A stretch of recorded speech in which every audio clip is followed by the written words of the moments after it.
You guys are wondering how you get any form of steel. You get it from exploration. Exploration, you just go through the explorer's cabin, and that's how you get steel. Now, you might be wondering how else can I get steel? Of course, there's more than one way to skin a cat here. I mean, obviously, if you don't want to go that route, which is more the free-to-play route, you can go to the store. And if you go under regular packs and then scroll down, you'll find steel packs. And it rotates, so every once in a while you'll have a $5 version, a $20 version, so on and so forth. And you can grab steel packs that way as well. Now, what is steel used for? It's used in pretty much everything from changing rooms to shelters. It's effectively steel is used even in research. So you're going to find that you're going to need steel on a regular basis. So you want to make sure you're claiming in the explorer's cabin pretty frequently. And you're wanting to, obviously go through and basically max that as much as you can, because steel is pretty much how you're going to acquire time saving things in the long run anyway, because if you're anybody like me, you're basically going to need to go through a growth and economy tree to min max your research speed, construction speed, your training speed, and so on and so forth. It's kind of one of those things that you got to do in order to progress in the game in any amount of time. Now, I will say that I am currently in State 467, and my alliance is MBW, or the Mad Wolves. So you are welcome to come by and join us if you'd like. I'm taking in a lot of new players, and we've been basically for the last couple of days, since I'm already Furnace 20, I'm taking a lot of new players, and we've been doing Horn and Cryptid.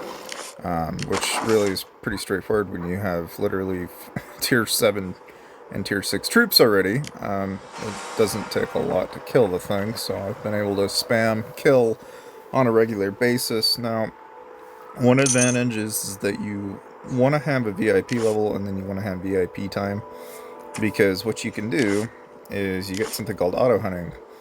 In auto hunting, you can just dispatch a set of heroes and whatever lineup you want to use, and then you just pretty much have them rinse repeat, and you can even have them use stamina, so you can constantly have them going around hitting monsters so that you get the moon max that you need. Now, of course, there is one thing I will point out, which is that the benefit of doing the Berserk event is that you're going to get Gina.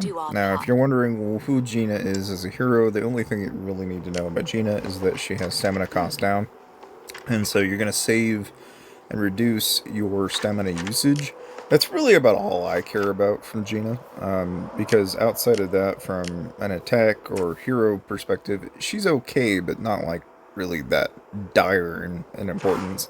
Like, I'd rather have Jessie in terms of skills, because of the damage up skill, the attack up skill, and the area effect and damage taken down skill. It's like those are things that are pretty useful, I think, but ultimately what we're looking for here is, eventually Geronimo, which Geronimo's like one of the best, obviously, for the amount of attack hero stats that he's got there, so it's like you ultimately want to try and progress as quick as you can in this game, but you can also only do it so far if you're free to play. So it's kind of a one of those things. You'll build up to it as you get along, but of course, this is what we are looking like right now. We've already got ourselves our base almost done, so we're growing, but like anything, I'm open to hear what you guys have to say and what you think.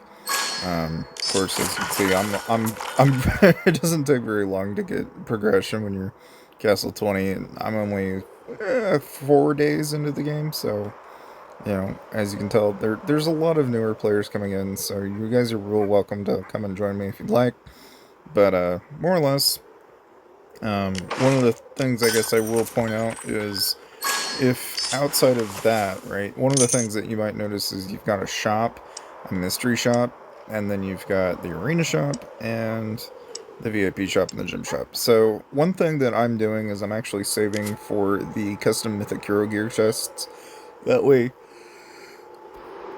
To min-max what I'm getting, I'm basically doing that to save for arena, grab that to get gear, because obviously the mythic gear pieces are pretty advantageous. Now, the mystery badges are kind of an interesting one, because a lot of people might be wondering how you acquire them, and really, I mean, you basically can get them from those one of two places. And so you'll see that you'll get mystery badges if you get your last box open. That's currently, as far as I know, that's one of the only free-to-play ways to get them, but I don't know, I'm still looking, but I know you can buy them through packs and stuff like that, so that's an option as well. Yeah, so you've got options, you know, you can kind of choose how you want to go about it. But other than that, I mean, really, it's rather quite simple, I think, but, I don't know. I mean, I feel like if there's anything else you guys want to know, let me know in the comment section below. One of the things that I guess some people might be wondering is how do you actually get to 467 if you want to be here? So what you got to do is you got to basically go to your profile. So once you actually join in, if you're not in 467, you'll know, because if you go to world and then you just tap here, and then let's say you do, I don't know, you just click scroll out, right? You'll notice that if you go out, you'll actually see that at the top left it tells you 467, 468. Now you might be wondering, how do I migrate? How do I get here? Okay, now the thing is when you first start, you're not probably going to be in 467. You might, I don't know, but depending on when you watch this video, you may not be able to. What you do is you click on your profile and you click on settings. Then you go to characters, and in here you create new character and you set that to 467. That's really about all you need to do in order. So, you might be wondering another free-to-playable way to get steel, right? And one of the ways you can do that, actually, believe it or not, is intel missions. So, intel missions, every once in a while you'll get, you know, these ones that are like orange in color. These ones typically give you the best rewards. The camps, occasionally you'll have certain ones that'll give you, like, steel. It just varies from time to time, but mostly intel missions are kind of the way that, you know, like, for example, like here, we've got one where it's legendary, you can get medals from it. But most of the time you can get steel this way too, like, I've seen the drops come through here, so you can get it in more than one way. There's, you know, different ways to get it, but as you can see, like there, I get 600 steel. Obviously, it's not as much as exploration is, but it's a way to get steel if you're looking at trying to get steel in the game. One thing that's nice about the intel missions themselves is that obviously as you rank them up, your searchlight goes up in level, which then gives you more stamina, and then obviously the tiering quality of things increase as you go up as well, so it's kind of a double whammy. Just thought I'd point this out.